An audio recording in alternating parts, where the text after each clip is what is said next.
A paz de Cristo, queridos, é com prazer e alegria que mais uma vez nós estamos aqui para abençoarmos professores e alunos da Escola Bíblica Dominical, trazendo subsídios referente à lição número 3 de adultos, que tem o título Esperando a Volta de Jesus. Antes eu quero agradecer a todos que já estão compartilhando, que já se inscreveram no nosso canal, que estão divulgando, que estão ajudando-nos a espalhar a palavra de Deus. Outros que estão comentando também, trazendo palavras de incentivo. Se você ainda não se inscreveu nesse canal, o meu pedido é inscreva-se, dê um joinha e ajude-nos a divulgar a palavra de Deus. Eu quero trazer também aos amados que nós estamos com parceria com o professor evangelista Juninho do Espírito Santo, meu irmão e amigo, que está fazendo aulas, pré-aulas, utilizando a lição de juvenis.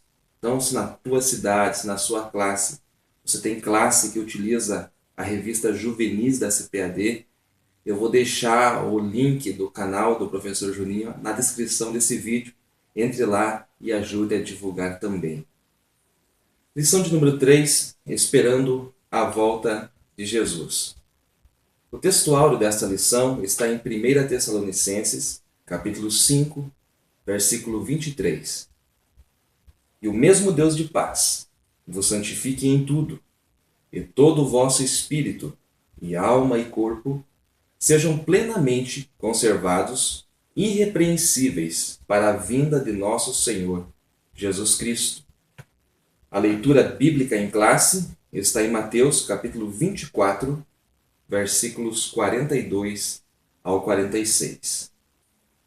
Se fôssemos dar um outro título para esta lição, seria A Esperança na Volta de Cristo, ou A Esperança na Volta de Jesus. Existem dois verbos com o radical esperança. Porém, há uma diferença muito grande entre eles. Muitos não sabem disso. Quais são esses verbos? O verbo esperar e o verbo esperançar. O verbo esperar todo mundo conhece, mas o verbo esperançar muitos nem sabem que existem e só vão descobrir isso quando estão folheando o dicionário, procurando alguma palavra, encontram esta palavra esperançar. Mas vamos falar do primeiro deles, que é esperar. Esperar é ter esperança, é contar com algo, é confiar em alguém. Este é o lado positivo do verbo esperar. Mas o lado negativo do verbo esperar é não agir, não tomar decisões, não fazer. Estar ou ficar à espera de, ou simplesmente aguardar. Este é o verbo esperar. O outro verbo que poucos conhecem é o verbo esperançar, que é dar ou ter esperança, que é animar-se, que é estimular-se, que é esperanciar-se, que é ocasionar ou possuir esperança. Uma diferença muito grande entre eles. E, mediante estas definições, a pergunta que eu faço aqui, qual é a nossa esperança?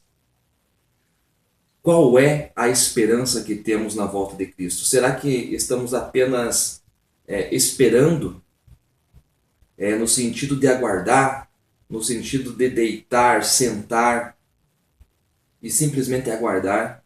Ou será que a nossa esperança é a esperança do verbo esperançar, que é estimular-se, que é animar-se, que é fazer algo?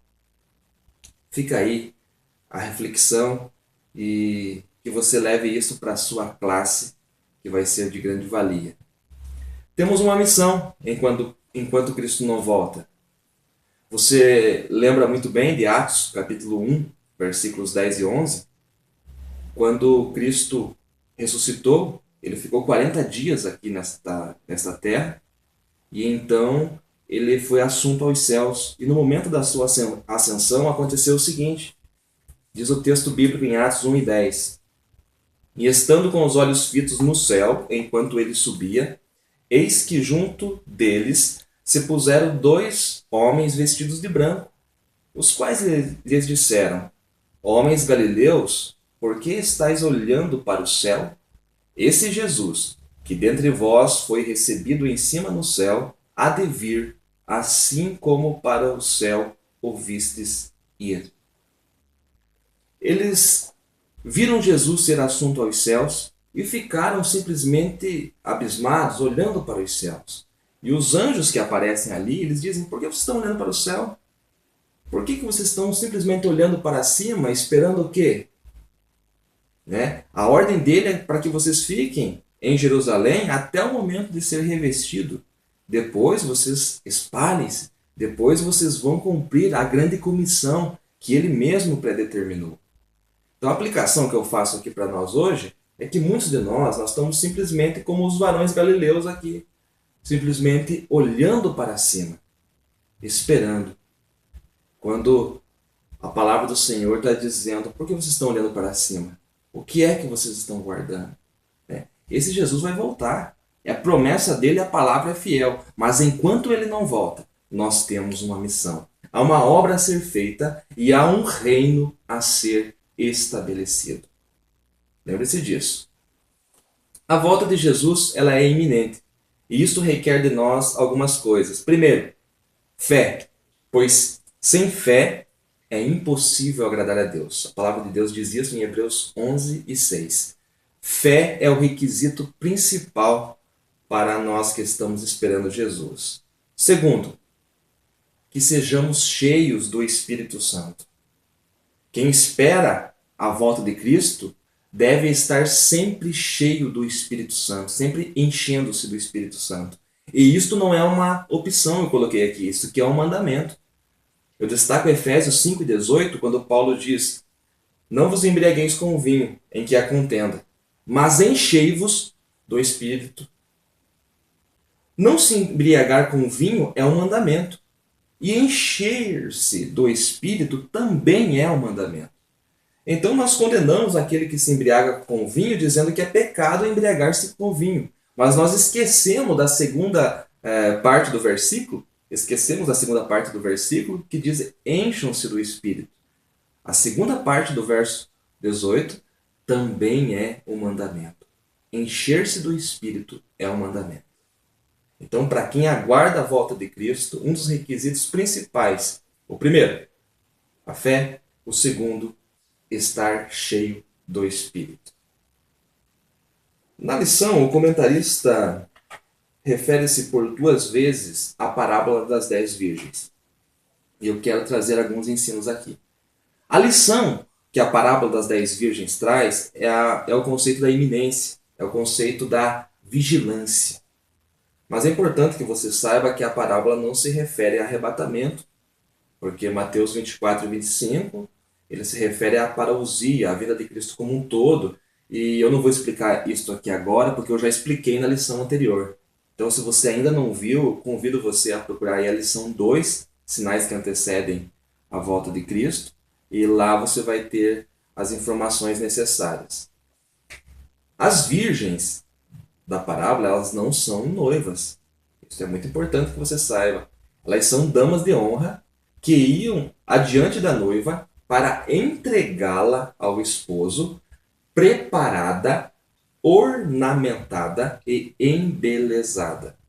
Então, as virgens são damas de honra que tinham este compromisso de preparar, ornamentar e embelezar a noiva, mas elas não são a noiva. Isso é muito importante. A Bíblia sempre se refere à tipologia do esposo e a esposa, do noivo e a noiva. Adonai e Israel no Antigo Testamento e Cristo é a igreja no Novo. Então, no Antigo Testamento, Deus é o esposo e Israel sua esposa, que por sinal quase sempre é infiel. Você pode ver isso lá no livro de Oséias, por exemplo, né?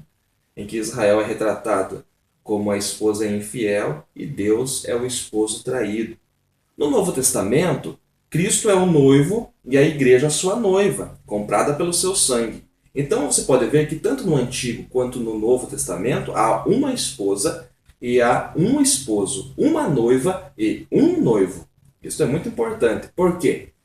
Porque o Senhor, ele não é polígamo. Jesus não vai se casar com as virgens, como eu já vi muita pregação sobre isso. Nesse texto de Mateus 25, Jesus não vai casar-se com as virgens. Cristo não tem 5 esposas, muito menos 10. Então a parábola das 10 virgens ela não se refere à igreja, ou apenas à igreja, ou ao arrebatamento. Mas o que nós tiramos de lição para a igreja da parábola é o conceito da iminência, da vigilância, de estar sempre alerta. Então, eu fiz uma observação aqui. Utilizamos os ensinos sobre prudência, iminência e vigilância. Mas o tema da parábola está dentro da parousia e não se refere apenas à igreja. Coloquei ali ver o vídeo da lição 2. Para quem não viu, quem já viu está entendendo perfeitamente o que eu estou falando aqui. Então os estudos eles são uma sequência. É importante que você veja a lição 1, a lição 2, para você entender aonde nós estamos aqui. A esperança na vinda de Cristo requer de nós mais alguns conceitos aqui. Santidade. Este conceito é destacado na lição. Somos separados, fomos limpos pelo sangue de Cristo. Este é o conceito de santidade, ser separado. Mas algo que eu destaco aqui, que muitos não falam, é que a santidade ela é consequência de termos sido salvos. Santidade é consequência de termos sido salvos. Não é o motivo pelo qual somos salvos, é a consequência. Então essa questão que eu preciso ser santo para ir morar no céu, ela não é bem explicada não. Porque quem é salvo é santo. A santidade é consequência de eu ter nascido de novo. Uma pessoa que não nasceu de novo, que se convenceu por si própria ao invés de ser convencida pelo Espírito Santo, ela não vai ser santa. Ela não vai ter uma vida de santidade. Então muitos veem crentes que não são santos, que não levam a vida de santidade e ficam questionando.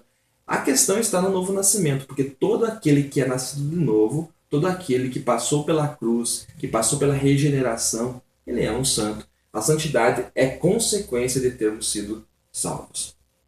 O que identifica uma vida santa? O amor altruísta. O que é amor altruísta? Que se dedica e se coloca no lugar do próximo. É o amor que diz se somos cristãos ou não.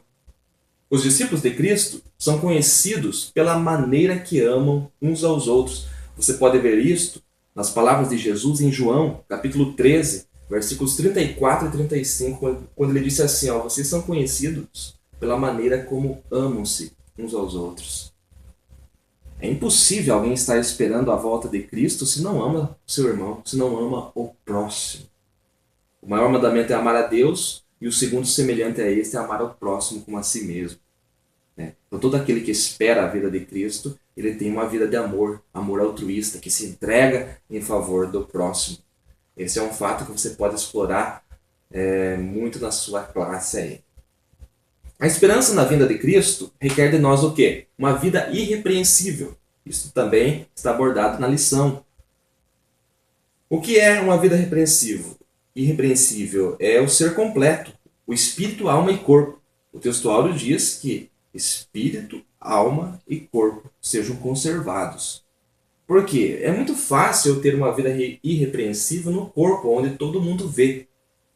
Mas só Deus conhece o homem interior. O homem é composto de espírito, alma e corpo. O corpo todo mundo vê. O espírito e a alma só Deus conhece. A palavra irrepreensível no grego é amemptos, que quer dizer irrepreensivelmente, de tal forma que não existe razão para a censura. Irrepreensivelmente, de tal forma que não existe razão para a censura, que não pode ser, que não precisa ser repreendido. Algumas coisas tornam o homem repreensível, por exemplo, a arrogância, a inveja, a amargura, o ódio, são coisas que corrompem o homem interior. Então, às vezes as pessoas olham e no corpo a pessoa é irrepreensível. Se comporta decentemente, tem uma aparência irrepreensível, mas é apenas no corpo. Porém, o seu homem interior, o seu ser interior tem inveja, tem arrogância, tem soberba, tem o ódio. E isto torna o homem repreensível. O homem, a mulher, repreensível. Para quem espera a vinda de Cristo, tem que ter uma vida irrepreensível.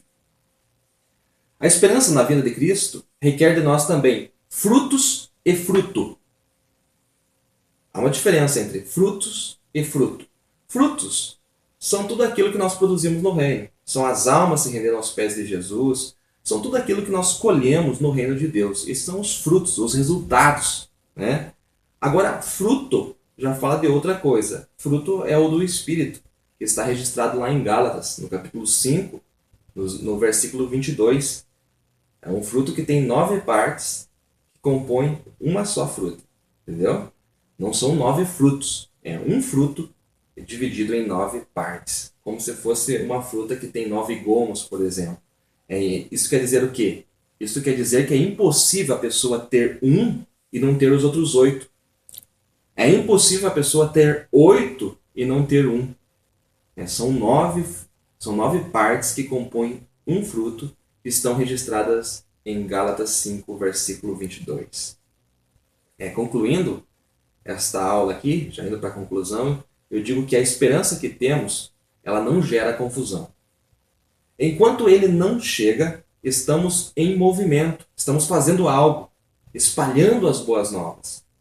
Esse é o tempo de agirmos, pois fazendo assim, cumprimos o mandamento e não seremos surpreendidos. Nós não seremos surpreendidos. A igreja não será surpreendida na vinda de Cristo. A igreja não, porque a igreja está esperando a todo momento. E a esperança que a igreja tem é a esperança do verbo esperançar. É uma esperança que gera ânimo, que estimula. A igreja não será surpreendida. Cristo não vem como ladrão, porque alguns dizem que Cristo virá como ladrão. O texto que fala como ladrão ali em Mateus 24 não está se referindo à vinda de Cristo para a igreja. Portanto, amados, é um conceito muito importante quando nós falamos assim, na vinda de Cristo, nós temos que responder com uma outra pergunta. Vindo para quem? Para a igreja? Para Israel? Para as nações? Porque é muito genérico, é muito amplo esse termo vinda de Cristo. Mas o arrebatamento não surpreenderá a igreja. Quero mostrar algo para os irmãos que está em Tessalonicenses, na primeira epístola de Paulo aos Tessalonicenses, no capítulo 5, versículos 4. Porque lá em Mateus diz que ele virá como ladrão. Está se referindo à vinda dele em glória, repentina. E aqui em Tessalonicenses, Paulo fala algo totalmente diferente. Porque Paulo está escrevendo à igreja. Paulo diz assim: mas vós, irmãos, já não estáis em trevas, para que aquele dia vos surpreenda como um ladrão. Certo? Paulo está dizendo que aquele dia, para a igreja, a vinda de Cristo para a igreja não surpreenderá como um ladrão. Não será como um ladrão. Então nós precisamos, amados alunos e professores, separar os fatos quando nós estamos estudando escatologia. O que é arrebatamento? O que é a vinda gloriosa de Cristo? O que é o milênio? O que é a grande tribulação? Que o Espírito Santo de Deus nos ajude nesses 3 meses a nós entendermos a palavra de Deus. Eu tenho visto muita gente confusa, muitas perguntas que não são respondidas, e o meu intuito aqui é ajudar a abençoar os irmãos. Na próxima aula eu pretendo trazer uma exposição de Daniel 9, versículos 20 a seguir, a respeito das 70 semanas de Daniel, que não está abordada na revista da CPAD.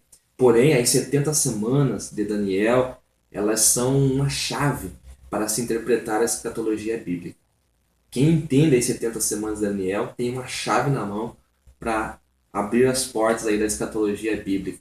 Isso é muito importante. Eu quero tentar abordar uma parte disso no nosso próximo vídeo.